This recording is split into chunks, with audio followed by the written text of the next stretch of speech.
live? We are almost live. Our mics are hot, but Natalie is just typing to me, which means she's probably typing and go. And go, yeah. Yeah. I'm just waiting. And so the idea after this, guys, is we'll take like a very short break and go downstairs, get you guys in the studio, and we'll do the actual panel, which will be more around the sort of 17 to 18-minute range. Okay. Come on in, Matt. That's okay. Yeah, spread over 2 blocks. Okay. You guys want to get more? Thank you very much. Thank you And very my Jay? cup's right there. Okay. So on top. Here, Matt. Okay, we're live. Okay, excellent. Thank you. So, hi there, everybody. I'm Adrienne Arsenault, one of the 37 hosts of The National. This is David Frum, the senior editor of The Atlantic and the former speechwriter, George W. Bush, although I know you're not often fond of people just describing you that way. There's much more to you than that. Well, it's just, it is getting to be a while ago. It is, a little bit, fair enough. Millennials don't remember them. Patti Solis-Doyle, you're a Democratic commentator and strategist, but you have also worked with the likes of Hillary Clinton, Right. Senior advisor to Barack Obama. Yes. Fair And enough. Chief of Staff to Joe Biden. Excellent. So I'm a Democrat. Yeah, that's pretty clear. So Jai Chabria, Republican strategist, but you were also an advisor really with John Kasich. Yeah. So there's an empty chair here just off of camera range, and that's because we are waiting for someone, Stephanie Brown James, who worked with Obama on the 2012 campaign. So this is a pretty high-powered group here, and they're here because we need to talk about the midterm elections.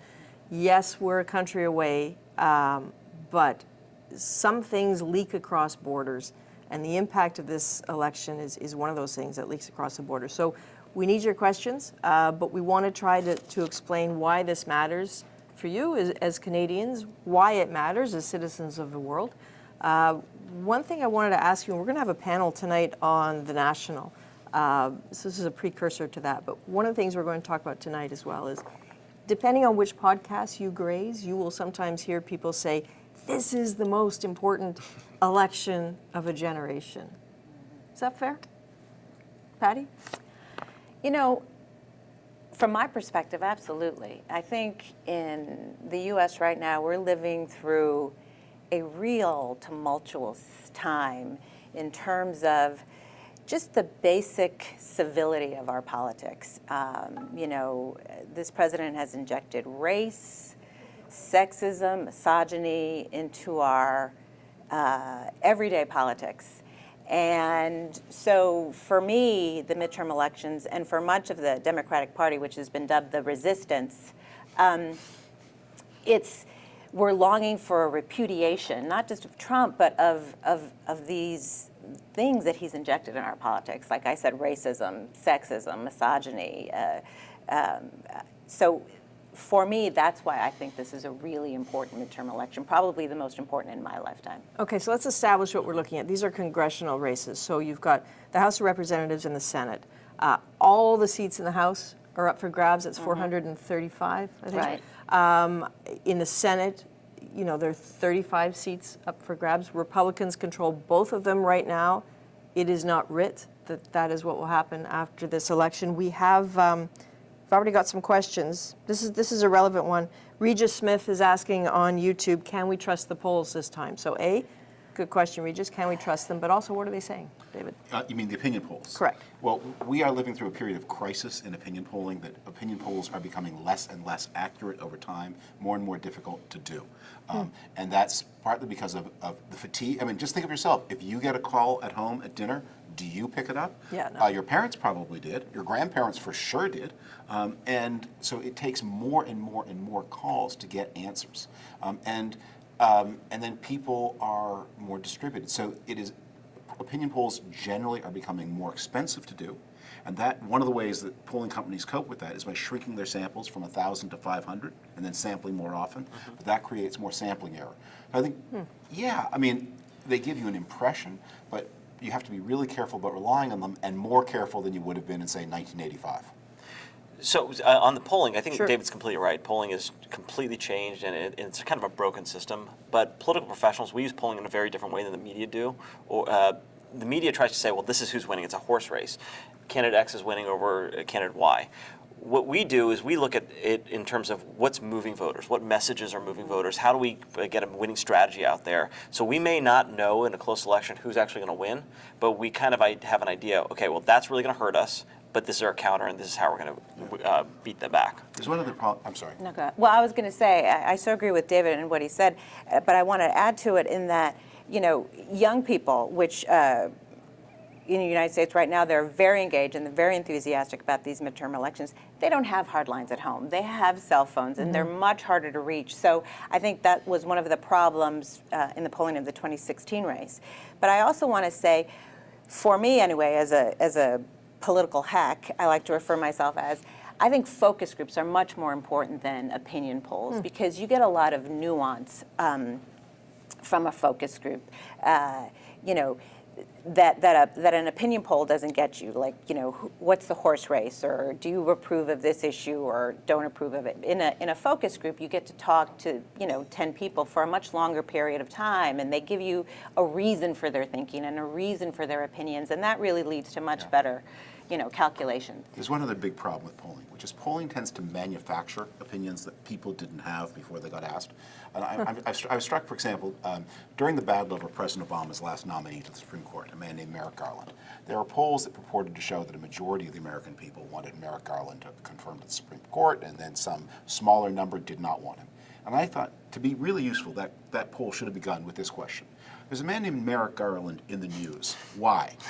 And then the 5% who can answer the question correctly, then you ask them what they think about it. Right. So I think and you see in the Trump era, is a lot of the questions, I think people hear, you know, noise, noise, noise, Donald Trump, noise, noise, noise. And then you get, you know, what you get. You get, you know, 58% dislike him and, you know, 40 or so like him, and that's the answer to everything, but it doesn't necessarily mean they have a question about the specific thing, they have an opinion about the specific thing you're asking them about. Okay, so let's for a second leave what the polls may or may not say. What's the reality? And this is a question from LK. I don't know if that's your whole name. I'm thinking not. On YouTube, asking what pressure do the Republicans face? He's asking, or she's asking, about the Senate, but generally, what sort of pressure are they facing in both the House of Representatives and the Senate? So I think let's go to the House of Representatives. I think a lot of the districts, and there's a lot that are up for grabs right now. So it's not 435 seats that are up for grabs. So I mean, I think all your viewers need to understand that too. There's a lot of districts that have been what we call gerrymandered to the point where one party's going to win it for sure and the other party's not, and so that's. So technically, they are up for. They're up for running, election, right? But they really can't be lost by the other party, or won by the other party, I should say. So there's about 50 to 70 seats that are up for grabs right now, and that's really going to say who's going to control the Congress. The thing that your viewers need to look at is going to be suburban women. Suburban women have, by and large, voted Republican in a lot of races in the past, and many of them are disaffected by the Republican Party. And many of them may stay at home. They may vote Democrat, but there are some that are going to vote Republican. So that's going to be, to me, in terms of control of Congress, not necessarily some of these other races, but in control of Congress, that's going to be really important because a lot of the districts that are up for grabs, that's where the key is. Okay, so there's a question from Mike Sloan on Facebook. This is interesting. He's asking about Texas, and I have a feeling Texas is everyone's most interesting race. So you have Ted Cruz and a man named Beto O'Rourke. What sort of chance, Mike Sloan is asking, does O'Rourke actually have? Well, the race is interesting because nobody in a million years would have thought that Ted Cruz would be in a competitive race. You know, it's right. Texas, it's red, it's Ted Cruz, he was going to win. Beto O'Rourke has made this a very, very competitive race. It's last polls I saw, I think, were, you know, some were within the margin of error. Some had Beto O'Rourke down by like 5-7 points, which is incredibly competitive for Texas. And Beto O'Rourke really sort of personifies that hope and change thing, I think, that Barack Obama personified when he ran in 2008. He's this come-out-of-nowhere candidate. He's not taking any PAC money. He's not taking any corporate money. He has rallies where 50,000 people show up. He posts his videos, you know, air drumming to the Who, going through Whataburger.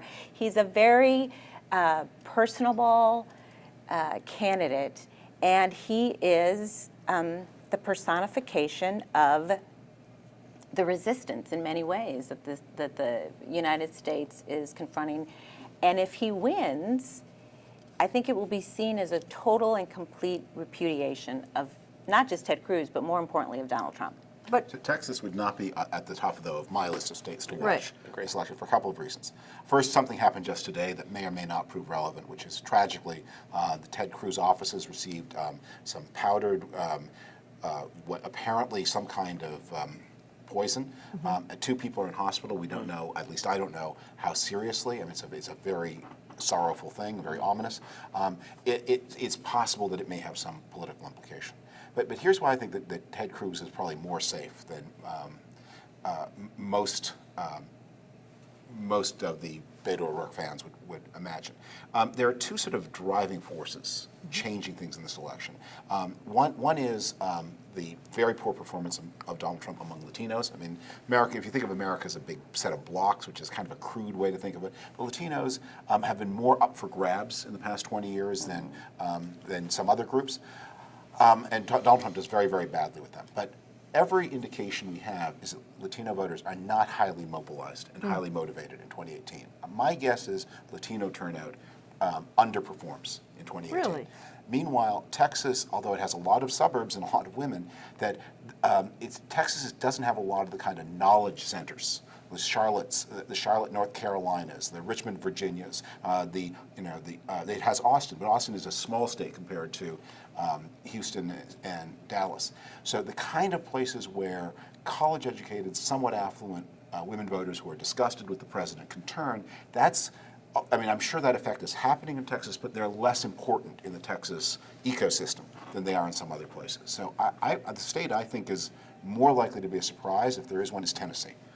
Where Nashville has become, Nashville is hugely important, much bigger in that state than any city in Texas is, full of affluent suburbs. It's become a real knowledge center, healthcare, high technology, the music industry contributes, a lot of marketing, and a lot of the category that are going to cause the Republicans the most trouble, which is women with college degrees. which is maybe why the president was just there. Which is why the president is there. But I think it's also worth saying about Texas is because it's such a close race, much closer than anybody thought. The Republican Party has to spend resources and time and money that Really they did important not think they had to spend in Texas. And that obviously takes away from places like Tennessee and Missouri. Right.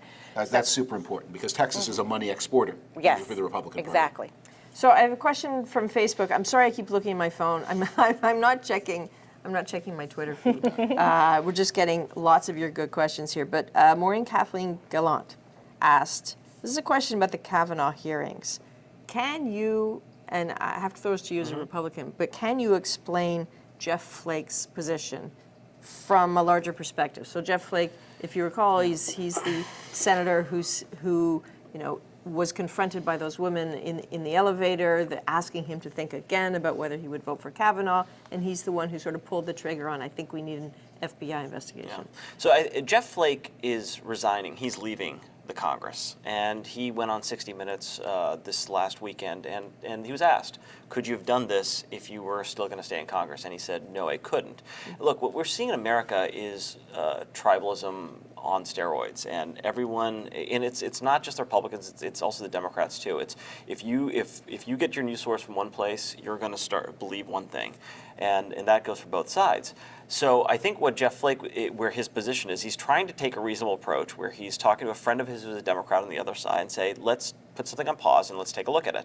But on the Kavanaugh thing, it's pretty strange. It's breaking down not necessarily on gender lines, and there may be some gender issues too, but there are hardcore Republican women that are infuriated by what they see going on with Kavanaugh. Infuriated by what that part they of it? see a person that they think might be raked over the coals with no evidence. And what pollsters are telling me, I know we're going back to the trusting of polls, what they're telling me in the last week, they're seeing numbers on the Republican side, enthusiasm numbers jump up in a way they haven't seen all cycle. So this is going to have an interesting way in which it's going to play in this midterm election. Suburban women, certainly they might be more disaffected, but if Republicans come out more in force because they see someone falsely martyred. being martyred, falsely accused, if that's the way they're reading it, it may close the gap on some of these races that are tight. So I'm sorry. No, go ahead.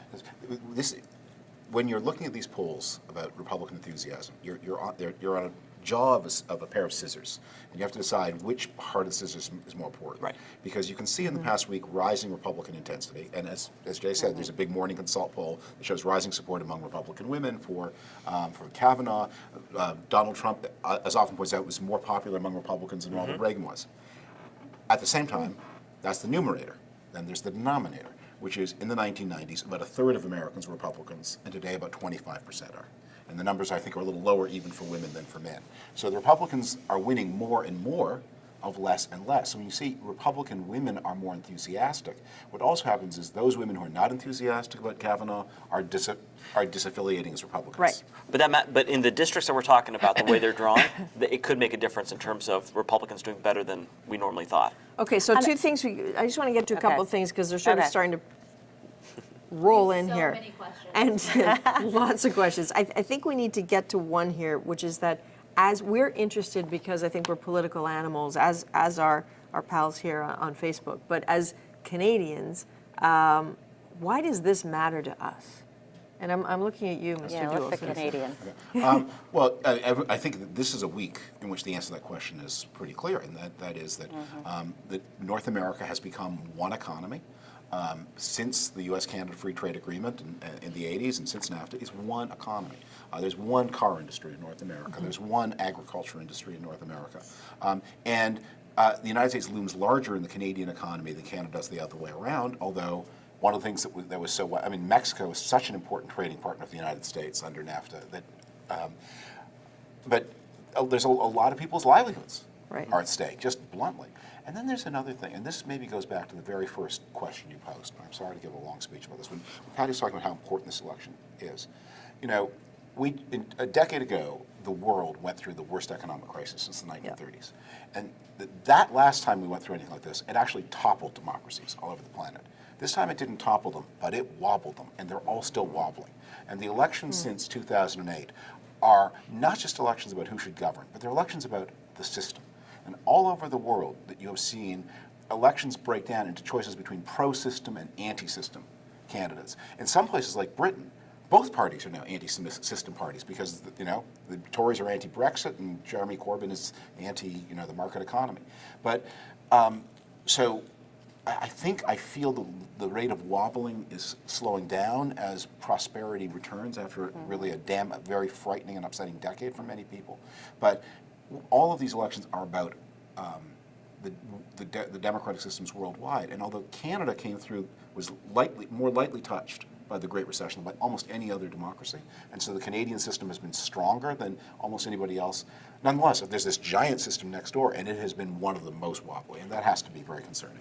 And there's no way you could know this or would need to know this, but we've just had a couple of provincial elections here where parties that were on the fringe or didn't exist before are suddenly becoming either the kingmakers or, as in Quebec, Coalition Avenir de Québec is now the majority. So with that exists here too.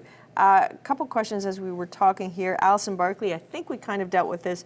You asked if more people will be coming out to vote for the midterms. We sort of talked about that, I think, a little bit.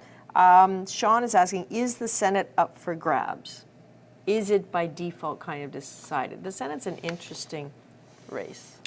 So the Senate, yes, the fact that there's a lot more safe seats that are in play for Republicans, which is a surprising thing, and it's where the Republican Party is going to have to expend resources. I think it's much harder to turn the Senate this election cycle to the Democrats than it is the House, but it is up for grabs. There are several seats. We mentioned Tennessee that are in contention, and so yeah, the answer is yes, it's up for grabs. I think it's a very tough hill for the Democrats to climb to win back the Senate. They're defending 10 states that Donald Trump won. People like Donnelly in Indiana, Claire McCaskill in Missouri, they're in, you know, these races all are within the margin of error. But we have some opportunities in places like Nevada and Arizona where there are open seats and there are 2 women running in each of those states, and it's the year of the woman, and you know, if voter turnout is high, we have it's a tough hill to climb, but we have a chance. But what is the Democratic Party we're talking about? What is the identity of it? I mean, Josh Michael is asking on Facebook, but this is a question a lot of us have, but I'll articulate it the way you have, Josh. If the Democrats do take the House and the Senate, maybe in the midterms, could there be a battle between old guard of Democrats and the new blood? And what is that battle? I mean, the 2020 nomination process is that battle. Is it sort of more Bernie than Hillary, sort of more Democratic? We don't know yet. They're going to fight. They're going to fight it out. On November 7th, the day after the election, the 2020 nomination process for the Democratic nomination begins, and that's when it's going to get fought out. Now, it'll be, you know, we'll see signs in the results of the 2018 elections. You know, do we have more progressive winning in states like California, Florida? You know, do we have Gillum running in Florida for governor? Nobody thought he would win the primary, and he won. So folks will look and analyze the results of the 2018 election and see if the climate favors somebody like Elizabeth Warren, a more progressive, or a Bernie Sanders, or a Joe Biden, who's more moderate and can speak to working class people. But the battle for the identity of the party will happen during that 2020 nomination. Does the Republican Party have a similar battle for its identity, or is it all about the president? I think both parties are broken. I mean, I'm of the belief that both parties will look very different 10 years from now. The fact that Republicans are in power right now, there's more of a spotlight on the Republican Party, so I think that's why it's showcased. I look at the horizon, and Patti and I were talking a little bit earlier. I find it very hard to believe amongst the candidates that are talking about running for the Democrats right now that they have anyone that actually has an understanding of how to reach, message-wise, the large swaths of voters that were so disaffected by Hillary Clinton. And the traditional Reagan Democrats, you hear that term a lot, the traditional Reagan Democrats that are in Ohio and in rural America and places like that. I just don't see that they've got people that can do that. So I think but I think both are broken. Michael Weatherly asking on Facebook, are the midterms always a referendum on a president? They're usually a referendum on the economy. And one of the most interesting charts I saw was starting in the late 70s. You draw the line, and it's consumer confidence. How do you feel about the economy? And then the other line is the presidential approval rating.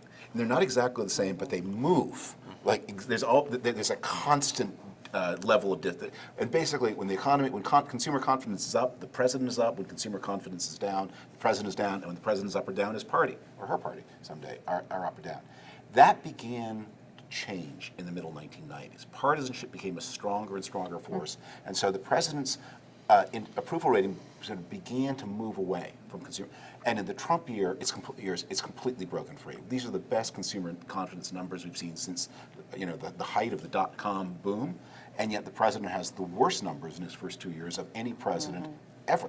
I mean, very soon we'll no longer be able to say that because we'll be moving into Herbert Hoover and Jimmy Carter territory for year 3. But his numbers are terrible, and they're terrible without much respect, without much reference to the state of the economy. Does that even matter, though?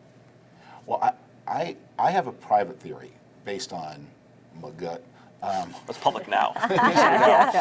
It was private. There's an economic problem that has become more and more visible to a lot of Americans, but invisible to the people who talk about politics, which is what's happening to consumer prices. So we've had a decade of almost no inflation, too little inflation. Inflation has begun to tick up. Over the summer, the consumer price increase, the consumer price index, which is not the only measure of inflation, in many ways not the best, but the one that people feel, it's now at about almost 3%. And that means mortgage interest rates are beginning to rise. And if you're in the educated part of the economy, your wages are rising faster than inflation. But if you're a non-supervisory worker, your wages are moving slower than inflation. And every time I write about this, even in the Atlantic, which is a pretty rarefied readership, I hear from people I've begun to notice my grocery bill.